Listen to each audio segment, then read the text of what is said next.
We're back on Get Up, and of course the NBA Finals are tied at a game apiece. Let's check in on how the biggest stars are doing. Been sort of a tough debut Finals for Jason Tatum. He shot 3 of 17 in Game 1, then had a plus-minus of -36 in Game 2, which was the worst in any game in his career. As for Klay Thompson, he's really struggling from the floor, shooting 30% in the series, 4 of 19 in Game 2, 1 of 8 from three-point range. Steph Curry, meanwhile, has picked up the slack. He leads all players with 63 points, and he has held opponents to 5 of 18 shooting on the defensive end. Here's Draymond Green with more on the great Steph Curry.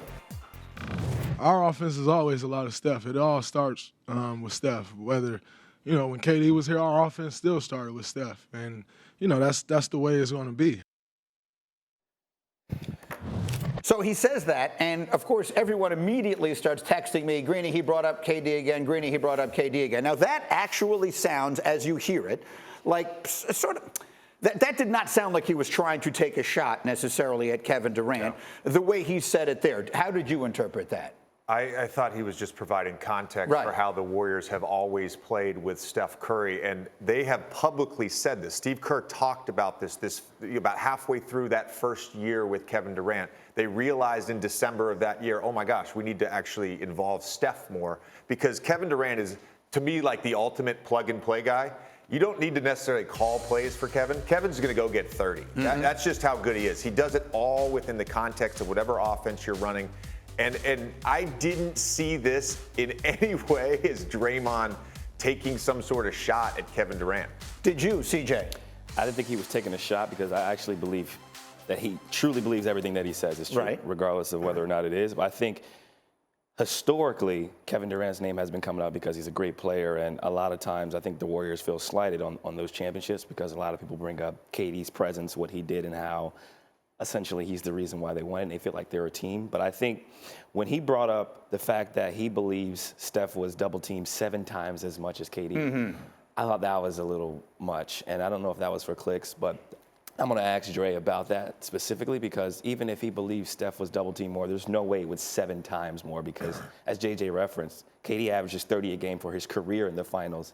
He is the guy who can create and manufacture points better than anyone I've seen. What's interesting, there is clearly something there, right? I mean, Draymond and Kevin, we saw it. We saw it bubble over at one point while they were teammates in a very obvious and public way. And it all sort of, it manifested itself to wherever it manifested itself. So there is some history there, whether he meant it this way or not. We're now in a place where every time he mentions Kevin Durant's name, immediately the antenna go up. Absolutely. Now we're kind of clocking it, right? Every time it's brought up. And I think a reporter pointed out that they specifically asked him about Kevin Durant when he mentioned the fact that the offense has historically revolved around Steph. I don't think that was a shot. I think that was matter of fact. Like, the offense has to revolve around him because KD can go get 30 without a play being called for him. Steph is obviously a great player, all-world player, but he's 6'3". So you have to kind of give him space, give him opportunity, be mindful of where he's at all times to make sure that he's constantly involved in the action. But I think all in all, they both have a mutual respect and love for each other. They won championships together, and obviously there was some discretion at points in time throughout their career with the obvious interaction they had on the bench that one time. But I think it's being overblown. I don't think Kay is really tripping. I'll have to ask him in the group chat. Shout out to the group chat. Fair enough. That's a group chat I'd like in on, by the way.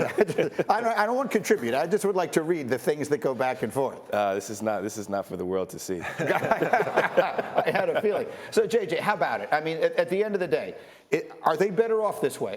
No one is better not having Kevin Durant on their team, but there does feel like there would be something in the historical record if they win it before they had him, and then they win it with him, and then they win it after he leaves. It does feel as though if you're looking for some way to elevate those 3 guys, the 3 members of the core of Golden State, that would be the ticket.